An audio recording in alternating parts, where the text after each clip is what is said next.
But Flaubert said here, le bon Dieu est dans le détail, God's in the detail. The detail at the finest granularity is where things lie. So I want to wrap up with something that's pretty cool. And this is a guy, Wilfred the Hairy. Now, Wilfred the Hairy died in 897. And I bring this up because it's important for you to know the history, he was the first person to do a multi-touch paint demo. Now, you don't know this, but as he was dying, he got his hands on a shield, dipped his hands on his blood. He was the founder of Catalonia, and he did this, right? And the blood of his hands on the yellow golden shield became the flag of the Catalan. And that was multi-touch. And I swore I would never do this demo because it's so cheesy, but because it had a historical context, I had to do it. Now, of course, I'm kidding, but what I'd like to do is say, so maybe we could improve on it because it's not 897.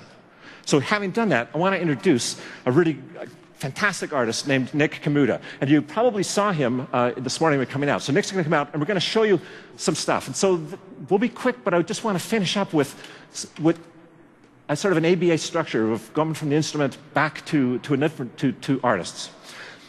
There's a project at Microsoft Research called Project Gustav. And they've been developing a paint program with brushes that just, in my experience, I've never seen anything like it. Nick knocked this particular painting off yesterday. He was working on it, but this is painted complete from scratch. Notice he's got a palette, and while he's painting, he dips, he mixes and stirs the paint. What's critical about this thing is that they're using physical modeling to actually model the physics and so on of the materials in the brush, right down to the level of the paper. He'll show you, but you can change the paper to get different textures in the canvas, and it's got depth. The shadows change depending on where the lighting is, and the paint behaves correctly. Maybe Nick, could you just zoom in for a bit and just show what happens when you just? Yeah, and totally. We're using some hardware that was loaned to us. It's a prototype hardware from Wacom, where it's a mashup of some components that they're developing that include a 10-finger multi-touch coupled with a really high-quality stylus. And when you come in, you keep going in, and it's not all of a sudden fat pixels. You're getting like incredible detail. And you'll notice that if he starts to mess with his fingers, he can smear with his fingers and mix a paint, or he can apply with his brush. He can also manipulate the page, and so he can come in for details and so on and so forth. So just quickly while you're doing this, but what's really clear, he can paint better than I can play saxophone. And he can really paint better than I can paint. And that's the point. It's not about the technology.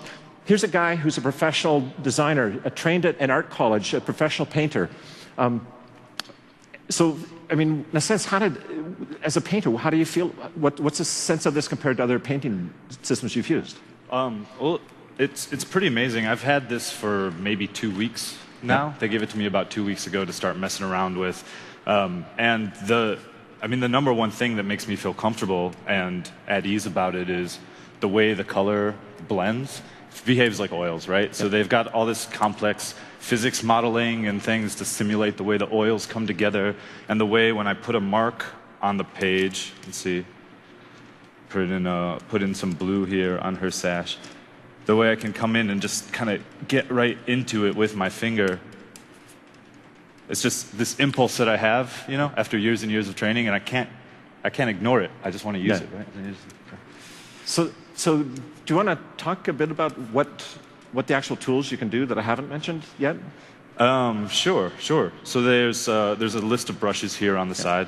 The way they model the brushes is pretty impressive. With so if you can see the brush distortion and things like that there, and then charcoal smear erasers, undo, this kind of thing. Critical thing here is that I love, and we've been working together with them, is that the combination, it's not pen or touch, it's pen and touch. So on the one hand, with the same hand he's using the brush with, he can lay down paint and then just with his fingers smear it.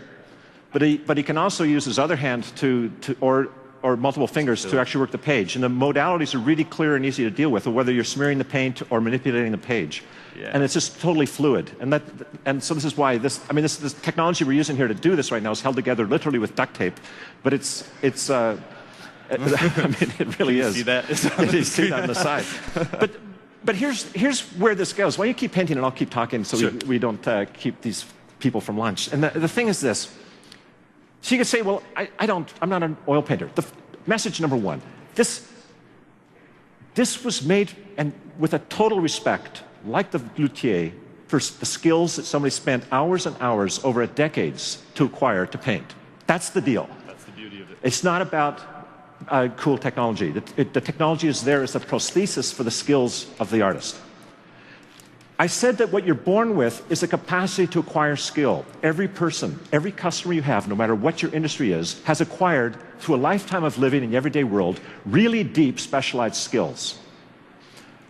What I'm saying is we need, as a community, to show the same respect for those skills, the specific skills of our target audience, as these people, Naga and Bill, who you'll see in a video that's going to be released today, so you can see some more background on this paint system this afternoon on Channel 9. But the same level of skills that Bill and Naga put into this, we all need to put into our different applications.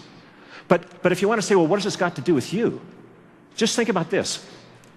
This stuff now runs, what you're seeing right now started off, when we first saw it, ran on a supercomputer, and now it runs on this TX2 HP laptop.